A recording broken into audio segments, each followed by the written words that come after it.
Habari ya jioni Makobura. Salama sana nashukuru. Wali gani? Mi wali shwari.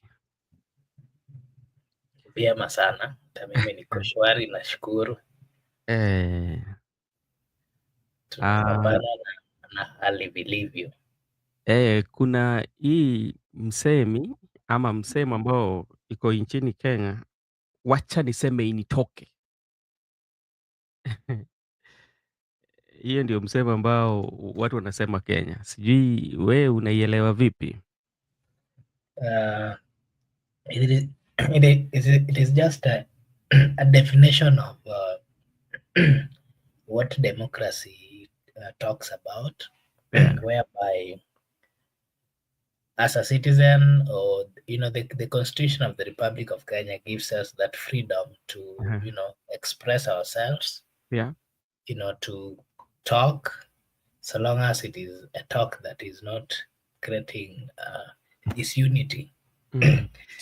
Yeah, so out of that, everyone is speaking their mind. Yeah. The people of Kenya are speaking their mind. They're telling the people in government that they promised and they swore to, do some things, and they've not done it. So the people have come out to simply tell them the way it is. And then the people in the government, led by the president, are also saying it. They're also coming and say that we said we were going to, do this and do this. Mm. The cost of living has gone down. That inflation, we've managed the inflation. So everyone is saying, let us speak it out, Oh, no matter what. so is it like calling out on government or reminding the government that this is what we're supposed to be doing for us, and you've not done it? Yeah, sure. That's, So that's good. the people are coming out to tell the people in government that Mm. they have a responsibility, they have a duty, Mm. and it is high time they do it. If they're not doing it, the people are there to remind them. That we will And do. they are, the way they are reminding the people in leadership, like, wale wako kwa uongozi wanaitwa waheshimiwa, honorable members. So I think they expect the citizen to talk to them with that, having in mind that they wao ni waheshimiwa. But I think the people have gotten to a point where they don't want to tag, or they don't want to, converse with these people in leadership as honorable members, because the honorable thing in them, or the honorable tag in them, is not any useful Mhm. currently. Yeah. Do you know there's I think there was a bill that was signed by the president that exempts the MPs from paying taxes on the cars that they have over. Yeah. So these bills are going to be footed by the Kenyan people. I don't know whether you are aware of that. Yeah, I know. It is Mm. so unfortunate that, currently, for example, Mm. a Toyota Vitz Mm. would be, if you are importing it, you can import it with around 700 if you're buying it outside. But then when you get to the port, Yeah. and the tax and everything you're supposed to pay, you pay more than half. You'll end up that a car that is costing around 650, 700 Mhm. will get to you at 1.4, 1.5 million. So Oh. that tells you how tough it is for the Mhm. normal wananchi. The people of Kenya being milked, they're seriously milked, while the members of parliament Mm. who earns a lot of money are actually not paying anything. So it is, I don't know how to explain it. It is so painful that wanasema punda imechoka, lakini hii punda bado nataka kufanyisha kazi. Eh. Umekaa umekula vizuri, you have the energy to walk, na bado nataka punda ikubebe. It is so, I don't know how to explain it. I think we need to come out as a people and Mhm. continue fighting, because we have the spirit of fighting. That is one thing that I like with the people of Kenya. Mhm. Just sit down and see. Okay. Today we had a celebration. I will not talk about, I don't know, for the one for Nairobi, I will take time and look at what was happening in Nairobi and at least give an opinion in days to come.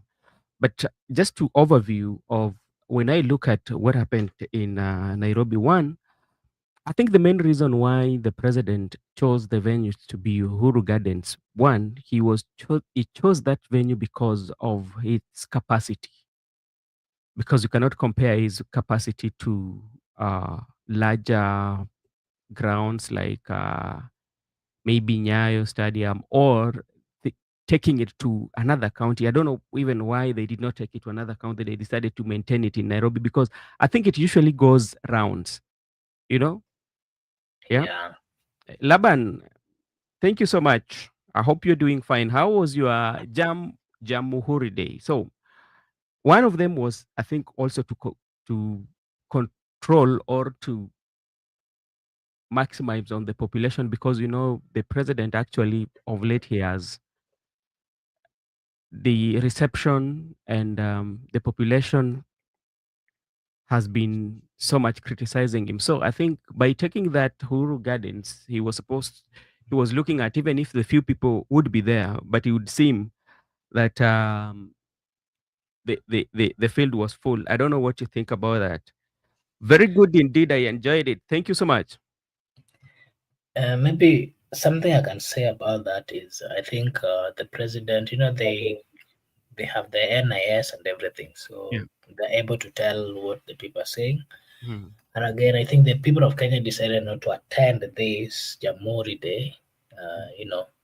The way they have been coming out to attend, Yeah. because there's still this feeling that the president has not done much when it comes to helping the common wananchis. And Mhm. remember, majority of people always go to attend these meetings are the wale watu wa chini, wale ambao walikuwa wanaitwa hustlers, wale ambao walikuwa wanaitwa mama mboga, watu wa bodaboda, lakini raundi hii unapata ya kwamba they feel like the government has forsaken, the government have forgotten about them, Mhm. and so they are also finding it tough to associate themselves with the government that do not listen, a government that do not care about them. Yeah. So the president was very, I think his planning team, they were very clever enough because they knew that wherever they were taking it did not really require a multitude of people, Yeah. but just a few.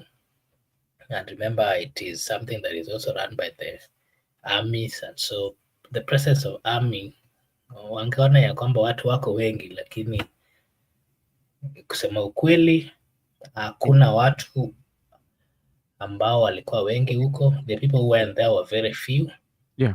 and you will find that majority of them were even paid to attend that. Okay, thank you so much. We will come. Actually, tomorrow we'll be looking at the messaging of the president because president spoke about so many things, including the SHA employment, whereby he said that over 240 Kenyans have been offered employment in abroad, as doctors, constructors, and other fields that he did not mention. But I want to bring your attention to what happened in two areas in this country or two counties. There was the Homabay County and Nyandarua County. Laban is saying whatever happened today is nothing but a storm in the cup of tea. Ruto is the president and election will happen in 2027. Uh-huh. Thank you so much. Maybe let me say something about that comment that my brother Laban has, you know, Yeah. written. Mm. Uh, I think we are not really saying that Ruto is not the president. We acknowledge the fact that Ruto is the president of the Republic of Kenya. Yeah. We also acknowledge the fact that we are in a difficult period, and things are not very much okay, not just in Kenya, but even in other countries. Yeah. But what you are saying, or what I'm saying is, if you know that things are tough, we understand things are tough. You should not, you should try to uh, uh, maintain the livelihood of the people with what we have. It is Yeah. not right to continue, giving promises or giving hopes, Mhm. even on things that cannot happen. It is wrong for the president to continue working and speaking as if things are okay, because on the ground, kwa ground vitu ni tofauti. Things are really tough. So he should acknowledge that fact, and as much as he's trying to do his best, we know he's doing his best, yes, Yeah. but there are things that he should avoid, because remember, he's dealing with people who have interest, people who have feelings. And Mhm. if you start telling someone that, oh, the cost of living has gone down, that tumerudisha pesa ya unga, Mhm. we are not saying it's not true. Sometimes back it was around 120. Currently it is not less than 160. Go to any supermarket, Yeah. you'll get unga that was about 100. It has gone. It was it last week or 2 weeks ago. The cost Mhm. of unga risen to around 160. You cannot get any actually less than 160. And that tells you that things are not okay. If the president is coming out to tell us that, I think the cost of unga imerudi, Yeah. and ukienda kwa supermarket unapata it's different. Those are the things that we are telling him, that he's human. We know he has to praise his government, he has to, speak positively, yeah. But sometimes let him be factual. Okay, thank you. Barak, how are you doing, sir? Hello, good evening. I'm doing well. Yeah. Okay, And thank you. you, How was your Jamhuri? Jamhuri. Jamhuri was there. Yeah, was there. You did not.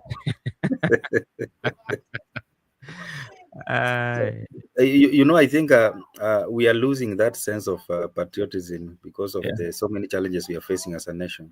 Mm, So it has reached a point where, as the citizens of this country, we don't attach any values to these celebrations. yeah. And that is why you see there's a lot of challenges.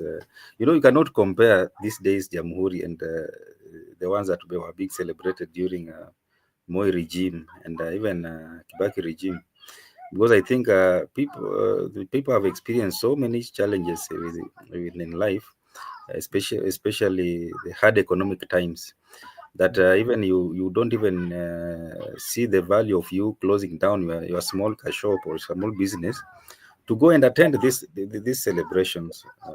You better attend to your business as usual so that you earn a living, Yeah. instead of going there to listen to these speeches that are not making any sense to the population.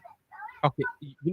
If we reflect back on Jamhuri, I can remember days when it was treated like a holiday, whereby even like the diet would change. If you are one person who is used to taking mboga, at least siku hiyo nyama inaweza tupwa mahali lakini and you'd see when you go to working places like towns, nobody will be at work. It will be a very quiet, people celebrating their country, but which is not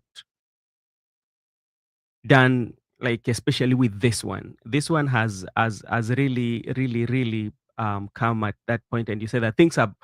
I don't think like the way Benitez is saying, "Sahi ni kitu normal." It is not normal. I think it is abnormal for anybody who have celebrated the Jamhuri in Kenya.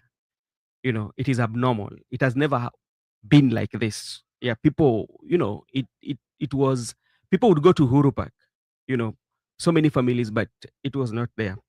So thank you so much, Barack, for joining. I want to bring to your attention, we have three counties actually that we saw rejection, especially Homabay County and Nyandarua. We saw people really rejected the president's speech. They never wanted the president's speech to be read to an extent whereby there was walkout.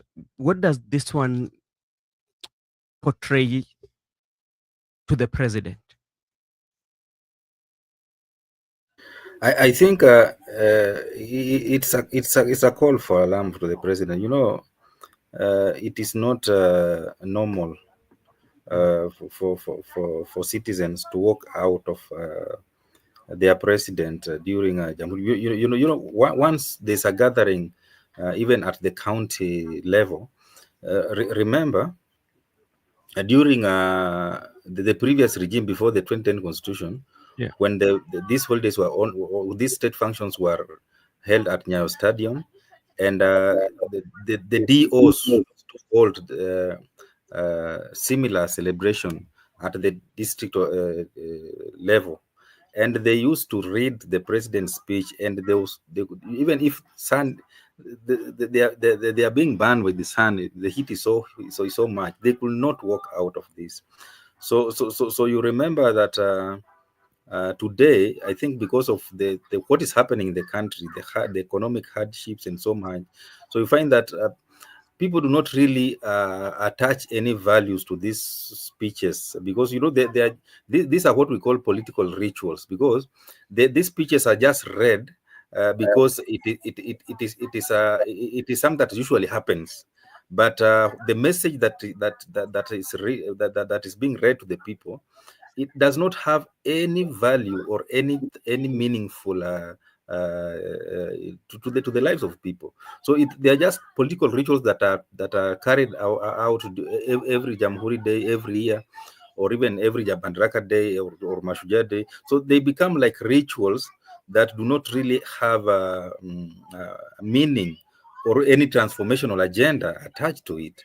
So you find that with the time, people are just getting worn out with these rituals, and I think it is a wake up call to the president, at least to do something tangible, so Mm. that I think the next one will be in Madaraka Day next year. That is Yeah. the next state function where he will come again and read a speech for us. So maybe by then, Kenyans could have seen something tangible that are really transformed their lives, so that they can really give him a listening ear. And even if you look at, leave alone those countries that people walked away out of the speech, even the attendance itself Yeah. across the country, you can see that the numbers were just a handful. So maybe it is a protest to the current regime, that things are not going wrong well. You better take a step back and look at your policies, look at how your leadership style, and sometimes I agree with what Magufuli did in Tanzania when he became the president. He Yeah. get rid of these gatherings where people come there to spend state taxpayers' money, and they live without even transforming the lives of people. So if you account for the taxpayers' money that has organized all this celebration across the country, I Mm. can assure you they can even build a hospital that can treat so many Kenyans. But because we try to continue with these political rituals that has no meaningful to anything meaningful to the people, it is just unfortunate. So I believe it's a wake up call to the state, to the current regime, to start relooking at their policies, to start relooking at their leadership style, so that they can transform the lives of the people who are suffering down at the grassroots level. Okay, Makobura, if you look it very keenly, especially when it comes to the area of the mountain. Actually, it's the first time that we are seeing it happening in Homabay, where they are rejecting the president's speech. But this has happened in central Kenya, and ever since Rigathi Gachagua uh, was uh, was impeached, and Barack also has talked about low turnout. Do you think the low turnout is because of the campaign that are being done in the social media, or is just because the trust that the people have with the president?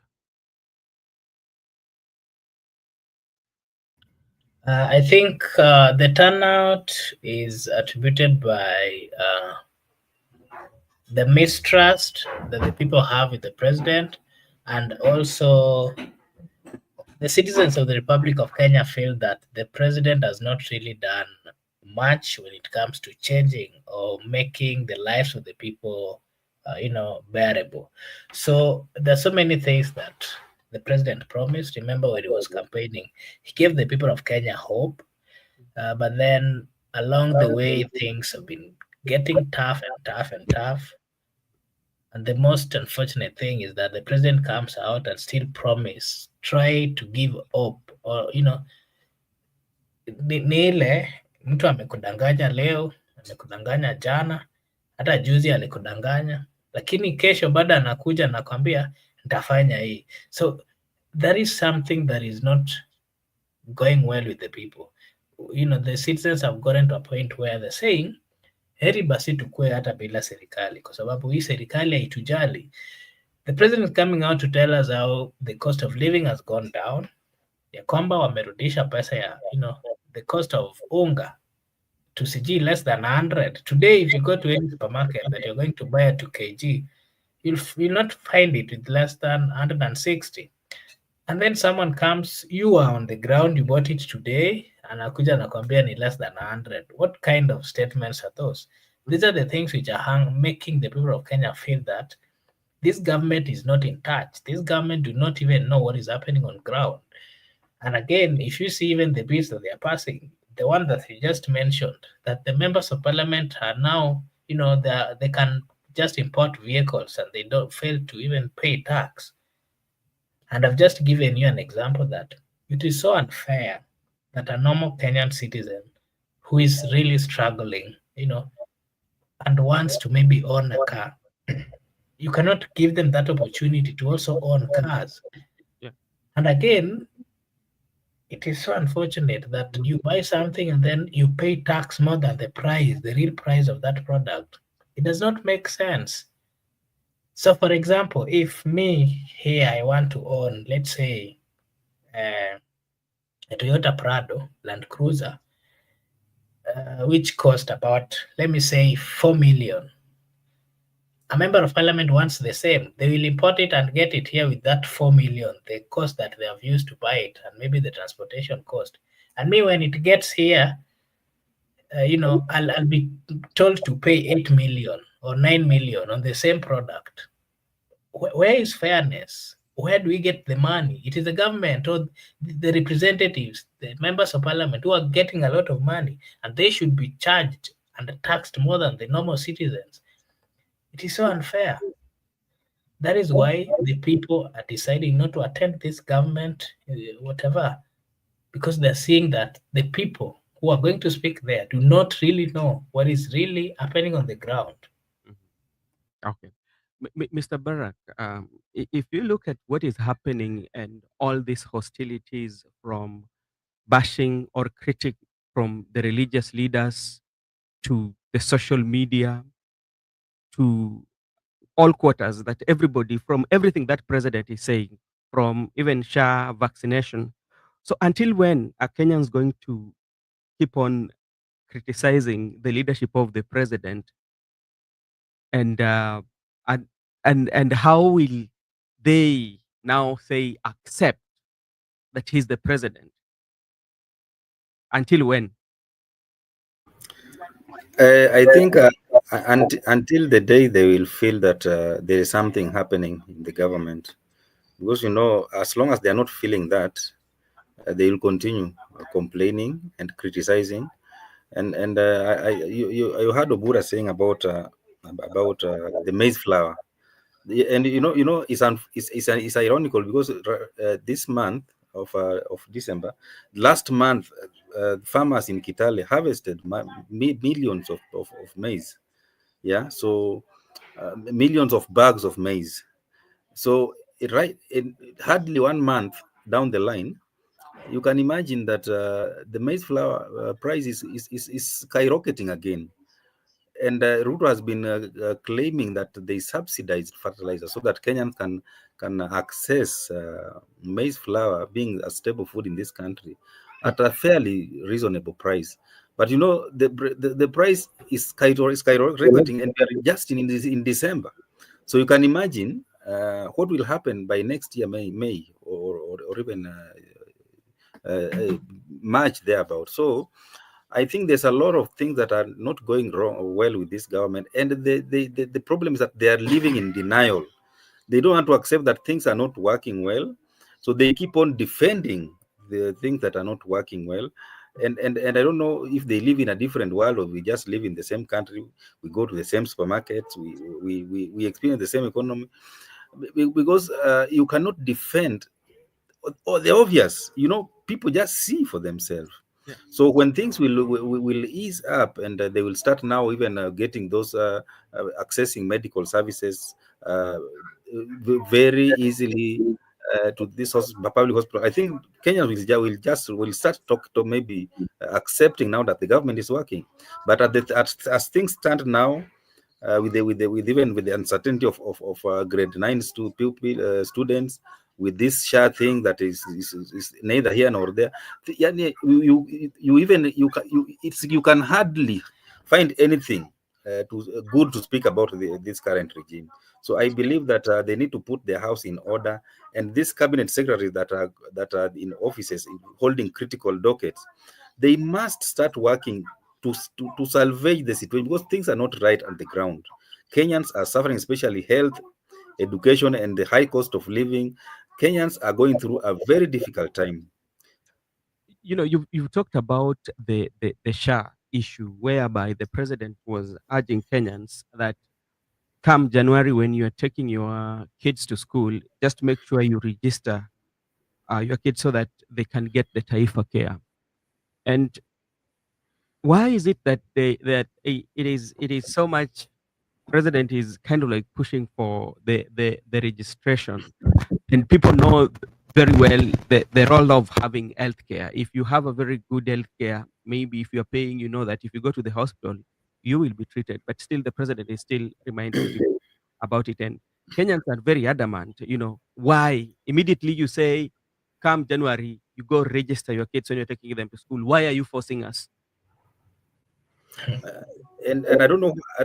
I don't know. I don't know why the president is talking about January, as if illness is just waiting for January, so that children can start getting sick. What about if they get sick now? Yeah. Should we postpone that sickness until January? Those are very difficult questions that the president cannot be. I don't know those who get opportunity to ask him questions directly. Can they just post that question to him? And when this share thing came up, I personally, I got a message from telling me that my details have already been migrated from NHIF to SHA. So I don't know what other registration they require, because if NHIF was migrated to SHA, it means that all people who are already registered on NHIF platform, their details were migrated to SHA. So why should you register again? That's the first question. Another thing, I believe the government has the data of the citizens. Yeah. As long as they have your KRA pin, they have all your data. They know your income. They know what you are doing. They know so many things about you. So this compulsory registry, that you cannot access health services without prior registration, I think that is even against the law, because people have right to access medical services. It is a basic right that you cannot tell me that I have to register, and yet you have my information. These are issues that they need to come out clearly, so that they give us a good reason to register. Because for up to now, I've not had any valid reason to compel me for registering for SHA. Okay. Let me come to you, Makobura. Looking at the politics of central Kenya, and let me read what Laban is saying. There is no president who will who will accept to be undermined. He will steal the next election, complete his term, and nothing will happen. Let's wait and see, Mr. Laban. Eh, saa zingine Wakenya watakubali iende hivyo. So looking at what is happening, especially you look it towards Mount Kenya and the protest and the walkout that happened in Nyandarua. And we've been looking at the place of Mount Kenya East and West, and also what happened in Embu, you know. And we know the president visited the former president, the Uhuru Ruto, was brought into the play in the few days ago. Does it mean that the people of Central Kenya does not heed to the call or heed to the signs that are coming? They still protest. Okay. Maybe to say something on that is there was a mass walkout when the people started hearing that the speech of the president was supposed to be read, and that is a sign that the people, you know, when people start walking away, that's a clear sign that these people knows very well that whatever you want to read is something the normal thing that they know. It is the normal thing that you've been telling them, and so they don't want to hear of that. And again, it is also a sign that they don't like the person who is bringing or the message. The person who is, the person who is, deliver. I mean, the person that the message is coming from. That is the president. And the reason being are the ones that we've laid or we've listed. The people are finding it tough to, even afford their basic needs. And they say that the buck stops with the president. While Ruto was still the deputy president, everything, the issues of, high cost of living, the issues of uh, all the things that the people of Kenya were crying about. It is Ruto who came and told us that, you know what, I cannot help because the buck stops with the president. If he decides to change everything, he can change. He has that capacity. So the people have gotten to a point there where they know that the buck stops with the president. And the president, if he cannot act, if he cannot, try to transform the economy of the country, try to lower the cost of living and everything, then it is him who promised the people. Then the people has a good reason to, resist anything that is coming from him. There is no day that I've ever watched the president talk, especially these national platforms, and then he fails to list the things that he listed today. I don't know, the SHA, whatever. He preaches these things every day, and it is boring. There's no one who really wants to hear of these things. People are struggling, people are getting tough life. Life is getting tough every day. And the statements of the president are currently boring. It is even the role, as much as it is his role, but those are things which should be played by the cabinet secretaries.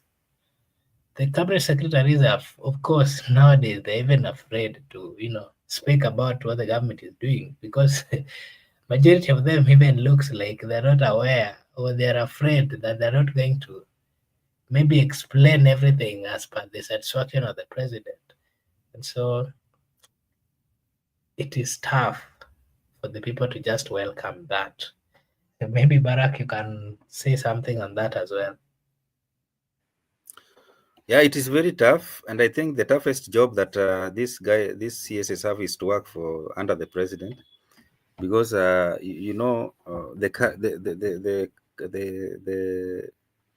attributes of the president is not someone that you can really find it easy when working under him.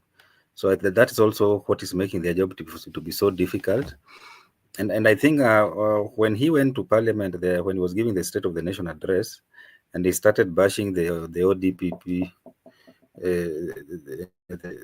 they bashed the judiciary, bashed even. So you find that sometimes, when the senior most leader, and remember he even went ahead and cancelled Adani deal in parliament after Opio and I spent 3 hours trying to defend it in parliament, in the committee of the National Assembly.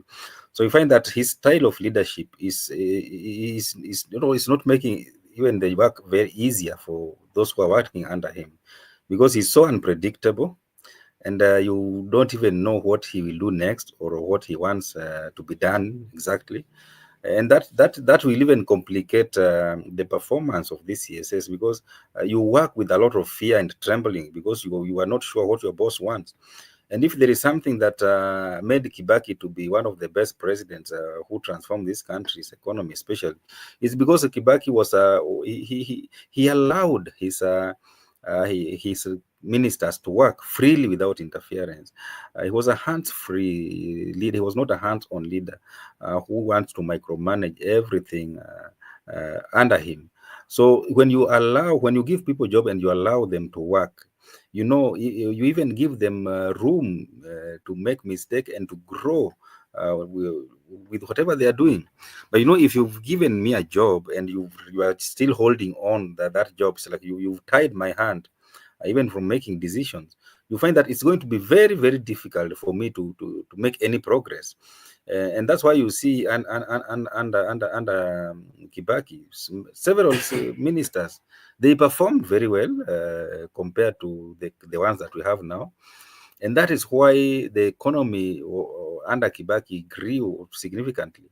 And Kibaki, even if you like him or not, he went down to the history of this country as one of the presidents who performed fairly well and transformed the economy. And when the president has done something, people will just see. You don't have to tell people. You don't have to broadcast it. You don't have to, because people feel these effects down at the grassroots level. And even when you develop infrastructure, people will see roads being built. People will feel it. Will feel them. And when the economy grows, people will feel it.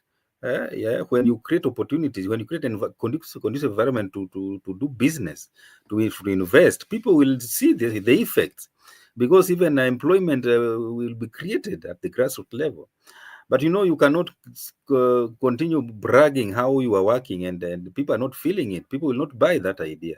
And that is the biggest challenge you have now, because you cannot even single out one cabinet secretary who is outstanding in his work right now in this cabinet. No, I'm sure even if you are told to name that cabinet, apart from the politicians who are brought in cabinet and the so-called experts of ODM, who else do you know? Because they are not doing anything. I don't even. I think I don't even. I'm not even sure if they really go to their offices having any confidence of doing anything, because it's like they've been appointed and their hands are tied. Even the experts, what they are excelling in is politics, not the job. eh? Because if you start evaluating what they've done since they joined the government, you can hardly say. It's just defending policies that are not working, and promising that you will be together for today, tomorrow, and forever. But when you come now to what have you done in your docket, maybe as an energy CS, apart from being together today, tomorrow, and forever, what else have you done? You can hardly point out that Opio and I has done ABCD. Same with the experts in the treasury, experts in mining, and experts in for example, these days, what Oparanya is talking about is just talking about Kenyans who borrowed this thing called what Kahasla fund to return the money so that the others can borrow. Nothing else, because there is nothing to be done in these offices. The boss is holding your hands from performing. And apart from those one and the likes of Murkomen, who else is what? Who else do you even know? Do you even know who is your CS for water? Do you even know? It's unfortunate that we are finding ourselves in this country at this particular time. So let's hope that going forward, things can change so that Kenyans can now start feeling the government that they elected in 2022 that is working for them. Because otherwise, this frustration will culminate in 2027 and things will not be very, very good for this country. And let me just respond to, I saw Laban saying here that Ruto will rig election, nothing will happen. Something will happen, because if you remember 2007, if you go back to history and see something, when Kibaki rigged election in 2027, something happened.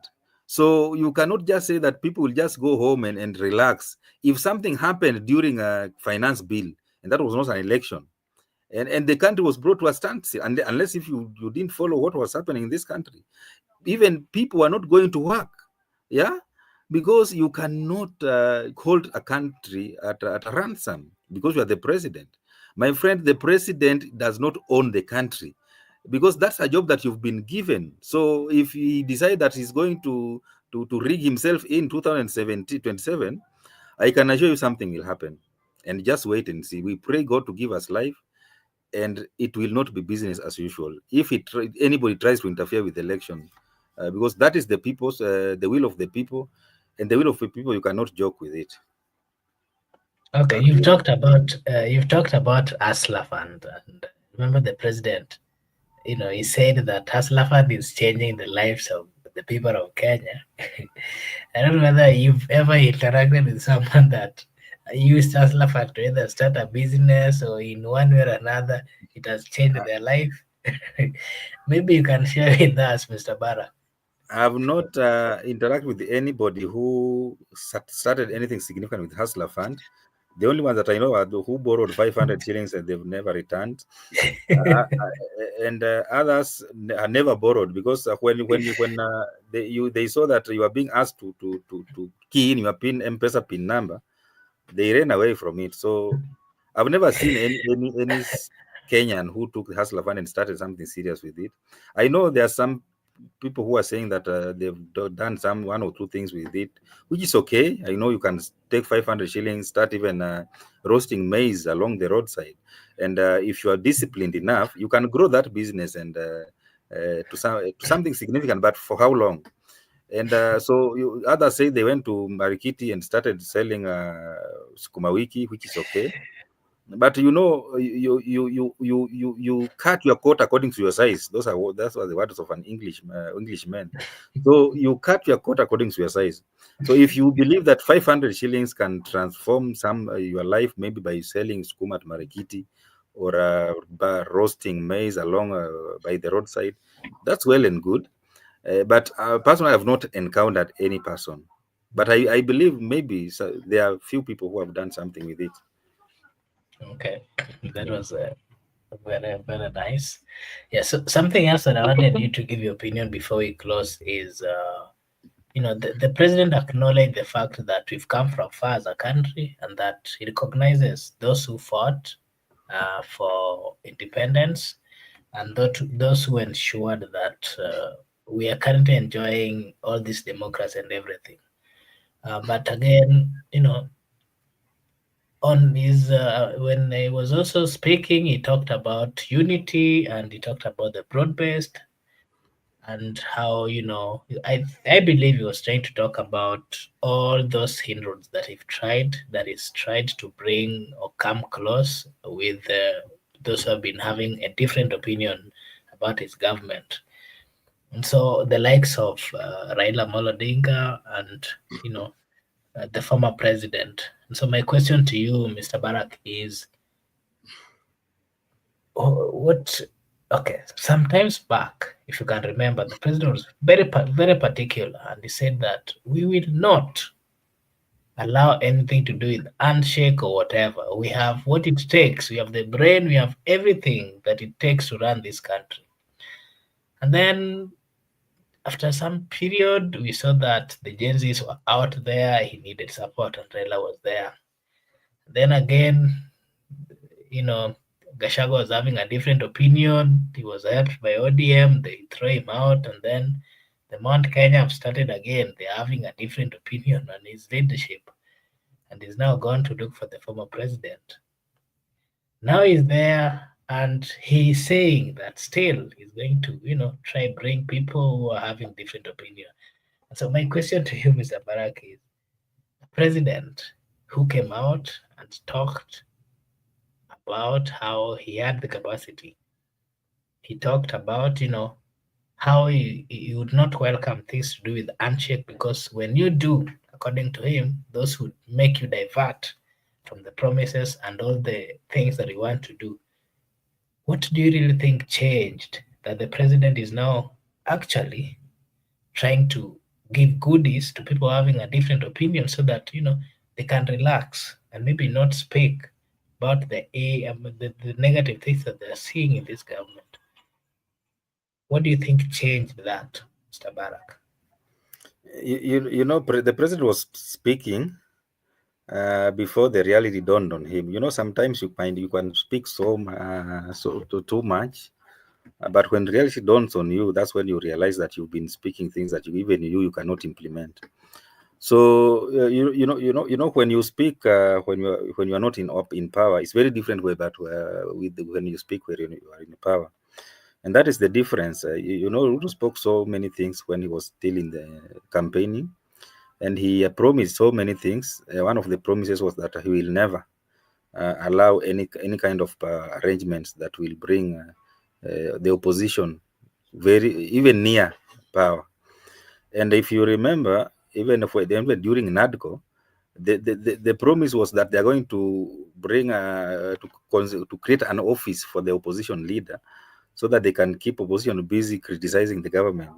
But all those changed when the Gen Z demonstration came in, because he realized that he did not have a very, very strong political support on the ground, and he needed to collaborate with the so-called his opponents so that he can secure good political because the presidency, you cannot be the president if you do not have legitimacy, and legitimacy also comes from political support.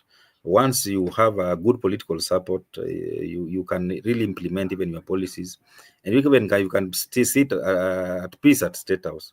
But that is what was lacking, and I can assure you, if the fallout between Ruto and Gachagua, if this could have happened when Raila was not on his side, things could have been very, very difficult for him. So you can remember during Kibaki's regime, when Kibaki fell out with Raila, and he lacked that legitimacy. He reached out to his former friends, or his friends, the likes of Simeon Nyachai, the likes of Jenga Karume, and even he reached out to former President Daniel Moi. And after that, he also constituted what he called a government of national unity, so that he can accommodate his friends in government, and so that people can feel that now the government has been expanded. We are accommodating people who are not there before, and he survived his first term only for things to fall apart in at the 2007 election. So between 2005 and 2007, things there was some kind of normalcy in the country. But 2007, we all know what happened, and we were forced into a Nusumkate kind of government. So that is also what happened with this government. Ruto realized that he was losing that legitimacy, and the political support from the grass was not really there, and he had foreseen confrontation between him and Gachagua. So he needed to be sure that even if he let go of the Gachagua, he will still have a soft landing, or a support that in a region where he was not getting this support.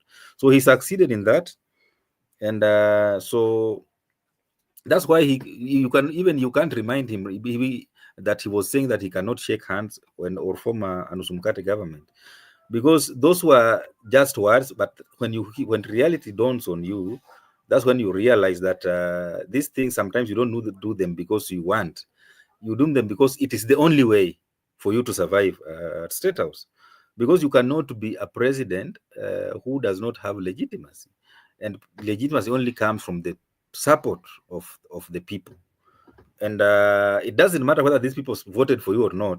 What matters is, are they supporting you right now or not? Because if they are not supporting you, even if they voted for you, you lose that legitimacy. But if they are supporting you, even if they didn't vote for you, it means that you have some kind of legitimacy that you can brag of as you continue to serve in your term. So I think these are, in Kenya, I think people have refused to learn. When a president is elected, you should not talk so much because things can change along the way. It changed for Moi, it changed for Kibaki, it changed for Uhuru. So Ruto is not an exception. Things have already changed for him. The only difference is that it's not even different, because even Kibaki was in first term, because he came in office to 2002 December, and by 2005 things were already falling apart for him. So same with Ruto, but Uhuru managed to survive the first term without having any association with the opposition. But in his second term, he had to reach out to the opposition to work with him, with the opposition, because of that the question of legitimacy. So this is a lesson for the future presidents of this country. They must ensure that even if they win elections, they should watch their words very carefully, because they don't know whom they will need tomorrow while they are still in office. Because the person that you are castigating so much right now might be your savior politically, maybe 2 years down the line. So it's a lesson that people should take. We have a very a very unique political culture that those who win elections uh, before their term ends, they are usually in opposition, and those who lose elections before their term ends, they are usually very firmly in government. So it's only something that is unique with this country. It can never, it has never been seen anywhere else. But it is our political culture, and we are now used to it. And I don't think it's going to change anytime soon. Back to you, Mark. Okay, thank you, Mr. Barak. Something that we also noticed, is that the president, whenever he stands to speak, he always give a long speech, and more of what he talks about is what he's doing and what he has done. And I don't know whether you've been keenly following it. Most of the time, he do quote some figures that we have done. I don't know, 20 million, whatever. And whenever he does this, whatever he says today is going to be different with what he's going to say the next day. And this is something that people are talking about in social media. And again, as a president, do you really think it is right for him to be spearheading, or I mean, to be to consistently tell the people of Kenya about what he's doing? And he has a cabinet, he has people in those, people in different dockets who are supposed to be doing this. Because me, I'm seeing it in this perspective. If he continues, we know he's the president and the buck stops with him. If he continues speaking about everything that the government is doing, and truly on the ground things are actually different, then it is what is making the people to, have this resistance. You know, people every now and then, whenever he speaks, people goes to social media and they start having a different opinion. And the president is not happy with this spirit of criticism. If you can remember, he said that Kenya should be prayed for, that there is bad spirit that is making people to say no. Kila mtu, watu wanapinga vitu hadi according to him zile vitu zenye wanaona tu hii ni inasaidia. And so would you advise him to continue with this traction, or what is your take, Mr. Barak? Is he really doing what is right according to you? Because I think from where I see it, because of his consistency and in explanation, this is where the people are not really, finding it well with him. What is your take? Well, I think okay, it is within his right to do so because he's the head of government as well as the head of state. So he can say anything that his government is doing. The only difference is that whatever he's saying, is it factual or not? And when you talk too much, there's a possibility that you are going to say something that is not factual, and that is when the rubber meets the road. Because the internet never forgets, and right now with the age of social media, life can be so difficult for him because he's used to speaking things that are not factual. So I think that I don't know if his handlers can really manage to ensure that he does not give information that is not accurate. Because when someone starts speaking, and even he puts aside the speech that you've written for him, and just speaking for you can't do anything. You can't. Because that is his personal decision that he has made in public, and that's why you even see sometimes he can say something, and even those his handlers are got by surprise because they were not expecting him to say that. And I think the issues of outlining these small details of what the government has done. I think we have a government spokesperson in this country, and he has two deputies being paid by taxpayers' money. What is their work? Eh? If you remember, during Kibaki regime, the government spokesperson, Alfred Mutua, used to brief the media every Thursday at KICC.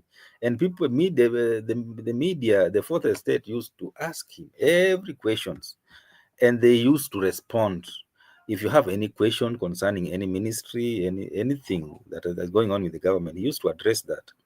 But this Isaac Maura, what is he doing? He only speaks to issues that are not affecting the people.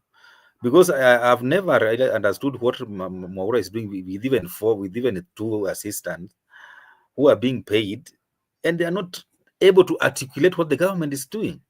Because if the president is out there articulating what the government is doing, then why has he employed three people in the office of the government spokesperson to speak on behalf of the government? If him as the head of government is able to do that job, yeah, so he can save Kenyans from that burden of paying three individuals with all with hefty packs and not doing anything. And you know, I cannot pay you for and I go ahead and do the same job that I've employed you to do. It doesn't make sense. So if he cannot allow this government spokesperson with his deputies to articulate that, then I think there is no need for them to be in office. Yeah, they should just be relieved of their duties, and the president should continue articulating the issues of the government, what the government is doing in coffee sector, in tea in sector, in maize, everywhere. Even the job creation in affordable housing. I don't know. There's a time he said that they have already created about 300,000 jobs. I'm not sure. I can't remember the exact figure. But you know, when you go back and start digging, where is this information coming from?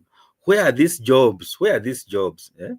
And you know, that's even what forced them now to go to the Gulf to look for some contract to ferry Kenyans to go and be enslaved in these four Gulf countries. You know, it's unfortunate. But the point here is we have a government spokesperson with two deputies who should be doing that job. They should have a day, maybe once in a week, to inform Kenyans about even this issue of SHA, so that if we have questions, they should be asked and they should be able to respond with facts, not emotion, not with emotions that now you're asking a very bad question because you don't like the president. No, we want the president to succeed, because if the president succeeds, the Kenyans will feel good.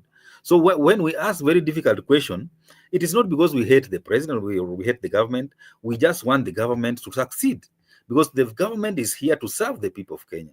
And if the government is failing, it means people are not getting those services. And if the government is succeeding, it means people are getting the services. So the point here is we are asking question because we want the government to succeed. We want Ruto to succeed as the president of Kenya, so that we as Kenyans can also succeed as a result of his success. So this government spokespeople, the Mwaura and his two deputies, should have a day that they address Kenyans, and they invite all media houses so that they can ask questions and inform Kenyans accordingly, so that they can help the president in articulating this issue that the president is really struggling to talk about. Because I can assure you, Kindiki cannot do that job. He cannot, because his personality, I'm not sure. I'm very sure he cannot articulate what the government is doing. He might maybe focus on one agency.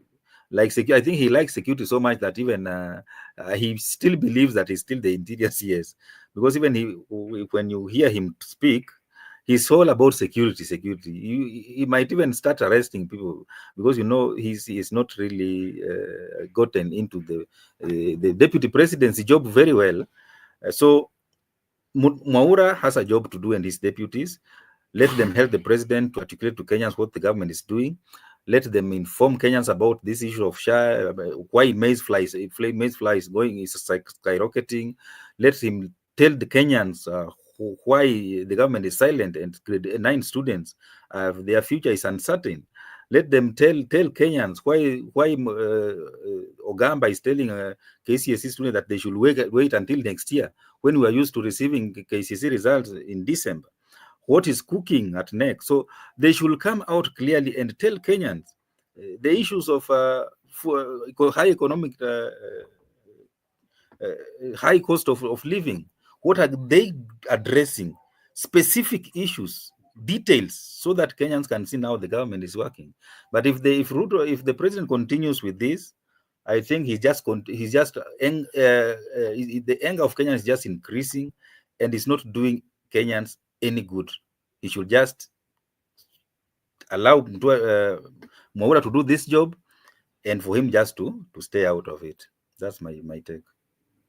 Okay, thank you so much, Mr. Barak. To our viewers, this is Brother Benson Media, and here we say that your opinion counts. I saw our good friend Laban Misiani had said something like that. So maybe before we finish, allow me to read this. To read some comments here.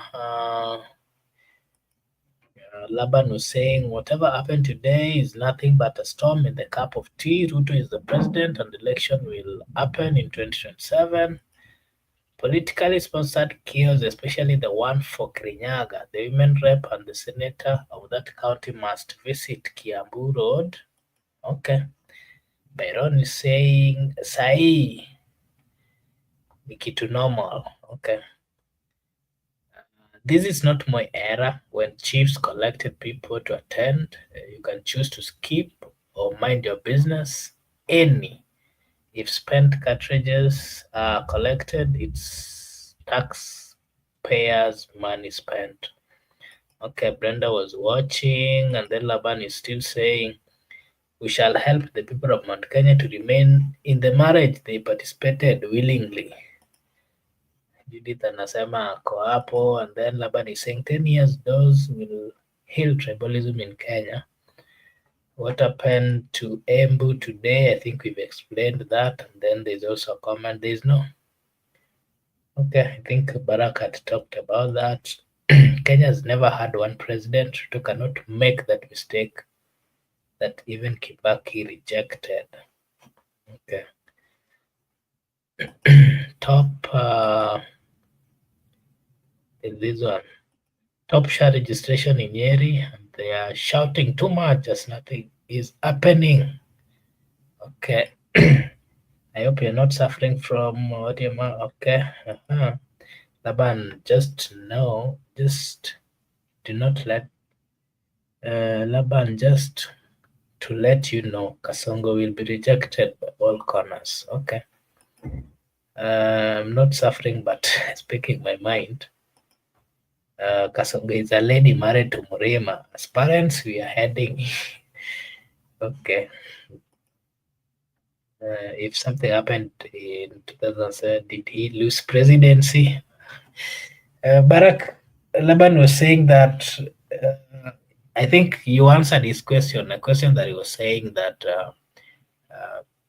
Ati Ruto will be president because he's the president. There's no way he can lose in 2027. And I think he's asking you here that you gave an explanation about what happened in 2007, that Kibaki was a president, he wanted to rig, and something happened.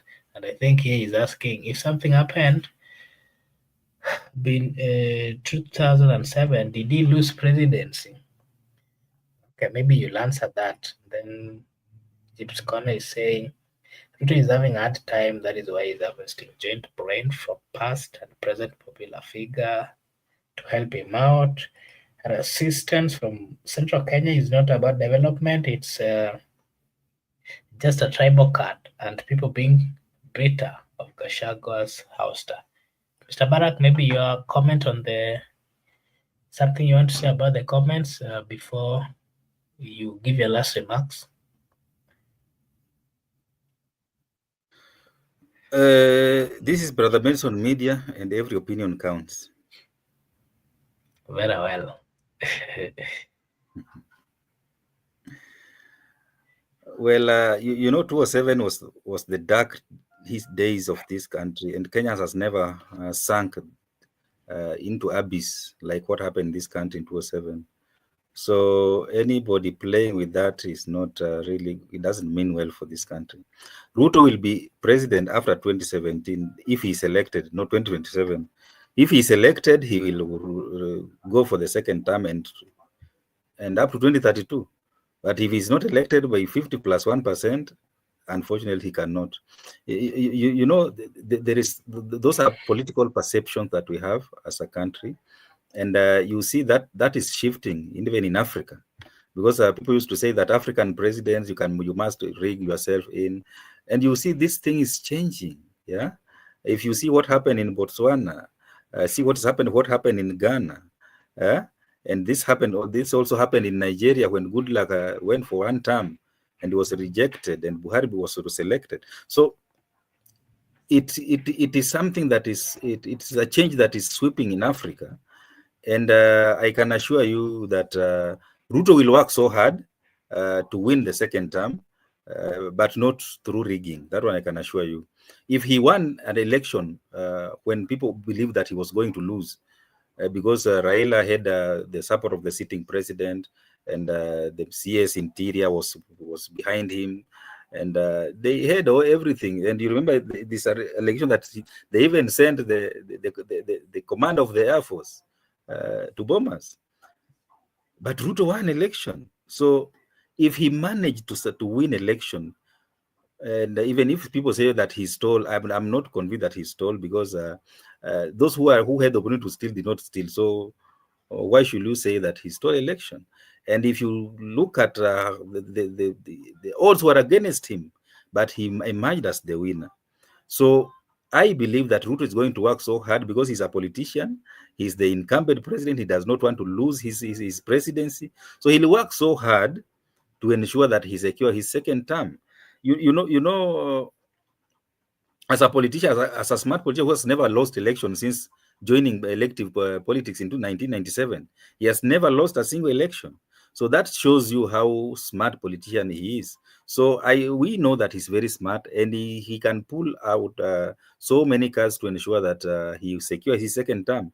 And you can see he has even started very early by visiting Uhuru Kenyatta, ensuring that Raila is also on board. He's trying to push Raila to get AUC so they can take credit out of that, and maybe succeed Raila's political constituency. So all these are his smart moves that he's making, and time will tell. They can work in his favor in 2027 and get a second term. So the issue of that he's going to rig, that is not here or there, because that's neither here nor there. Because I don't believe that the chaos that we witnessed in this country after 2007 election, that anybody will want to repeat the same.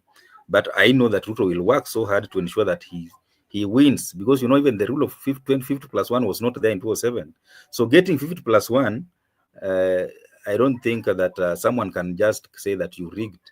You must have worked so hard even to get that 50 plus 1%.